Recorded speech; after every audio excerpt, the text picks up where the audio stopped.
So, here we are again with Kant this time. And just like the non-consequentialists, Kant is also not looking primarily at consequences of an action to determine whether or not it is morally right or wrong. Moreover, he's kind of looking at whether or not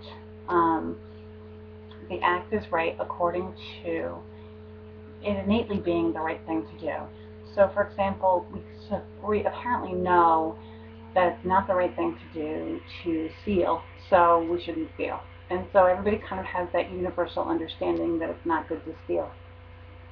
I really like the example they gave in the book about the driving on the highway. We all know that we're supposed to follow certain rules on the road, that if we all decided to drive however we pleased, we'd have a big spaghetti mess on the roads, and there would be a lot more accidents, and people would be kind of upset. But when I think about it, I wonder whether we would sort of naturally find our way anyway into some kind of pattern so that it would establish some kind of a rules of the road without them being established rules anyway, just because we know that it would be easier or more efficient to get around if we all kind of followed a proper way to do something. And so Kant argues that we kind of know deep down inside that things are wrong and things are right. And in this particular case, when the applicants were hacking into the system,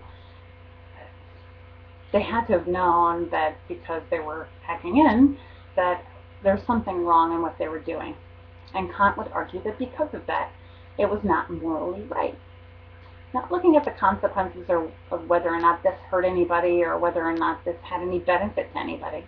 He's simply looking at it in terms of, if you kind of knew, if you had that feeling that what you were doing was wrong, then it probably was. So that's sort of like what your grandma might tell you when you're a little kid, you know it's wrong because you felt like you did something bad. So that's the way that Kant looked at it.